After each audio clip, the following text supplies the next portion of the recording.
প্রিয় দর্শক, আজ বানিয়ে দেখাবো শ্রেডেড চিকেন ফ্রাই।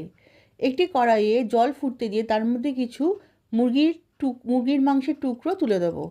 ওটা 100% বয়েল করে নেবো এবং একটি ছাঁকনির সাহায্যে ছেঁকে ছেঁকে তুলে নেবো।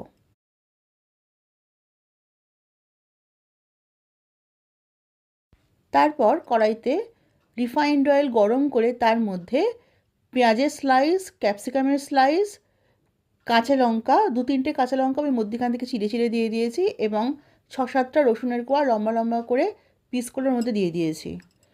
তারপরে ওটা ভালো করে নাড়াচাড়া করে নিতে হবে।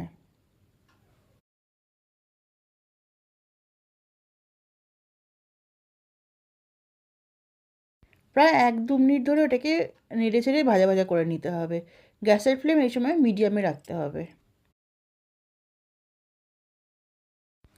সিদ্ধ করা চিকেনগুলো এরকম করে ছিঁড়ে ছিঁড়ে নিয়েছে হাতের সাহায্যে। কড়ার পেঁয়াজ ক্যাপসিকামটা যখন একটু ভাজা ভাজা মতো হয়ে যাবে তখন তার উপর থেকে ওই শ্রেডেড চিকেনগুলো দিয়ে দিতে হবে এবং তার উপর থেকে 1 চামচ মতো গোটা জিরে দিয়ে দিতে হবে।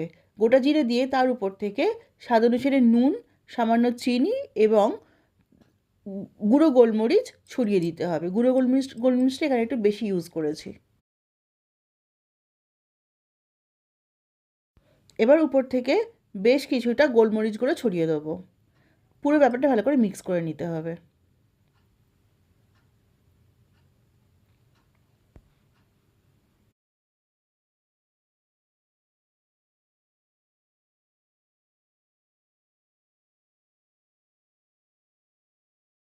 বেশ একটু ভাজা ভাজা মতো হয়ে গেলে এর উপর থেকে একটি টমেটো লম্বা লম্বা করে কেটে রেখেছিলাম সেটা দিয়ে দেবো।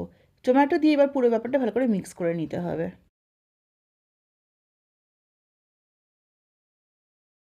গ্যাসের ফ্লেমটা মিডিয়াম রেখেই পুরো রান্নাটা করতে হবে। পুরো ব্যাপারটা ভালো করে মিক্স করে নিলেই আমার শ্রেডেড চিকেন ফ্রাই রেডি। এখন এটা সার্ভিং বলে সার্ভ করে দেবো।